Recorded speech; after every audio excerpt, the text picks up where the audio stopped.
first obstacle of the trip was a moderately cold but straightforward crossing of the Waterford River. We spent the afternoon covering about 20 kilometers, mostly on horse trail.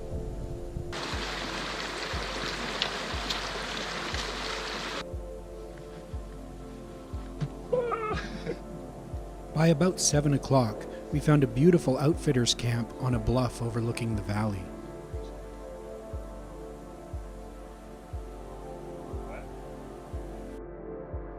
The next day, we hiked about 5 kilometers up a side valley.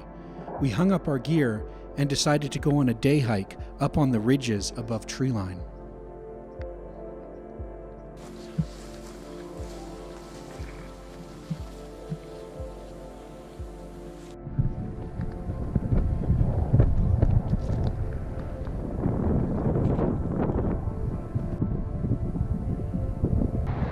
The ridgetops in this area are eroded to a point that it makes for easy hiking and exploring.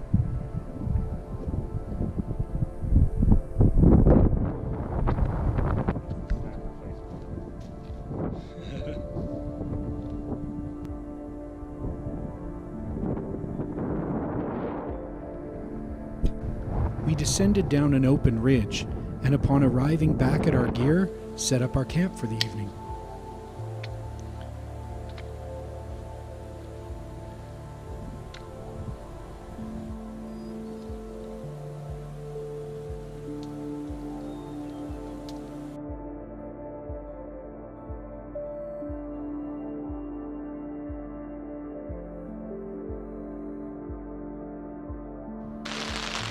By the next morning, it was raining.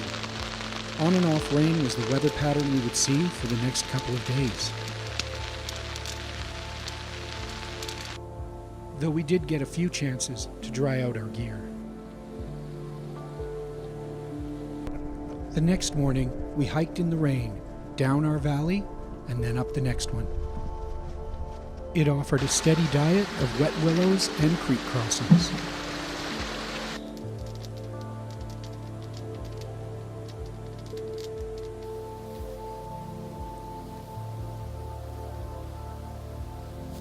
The next morning, we decided to head down the valley, back to the outfitters camp that we had stayed at on the first night.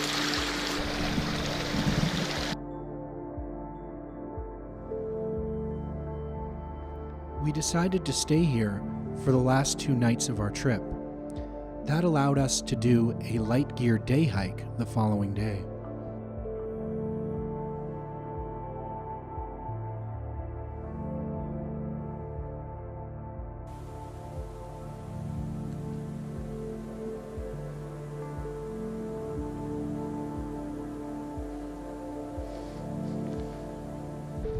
The weather the next morning was beautiful, and we decided again to head up above treeline and explore some of the ridge tops.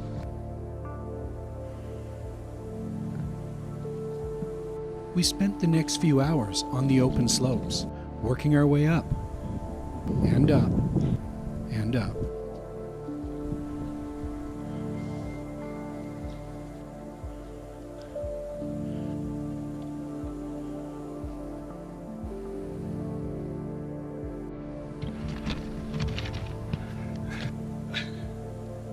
Crazy spot. When we got to the top, the view was most definitely worth it. We spent a few hours, had some lunch, and just enjoyed the scenery.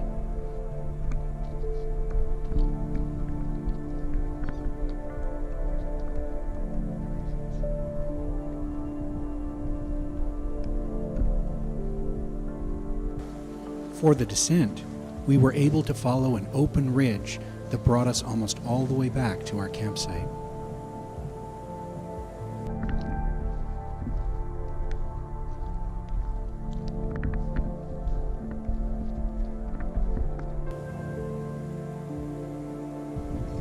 On the way down, we came across a series of rock slabs that dropped off almost vertically on the side of the ridge.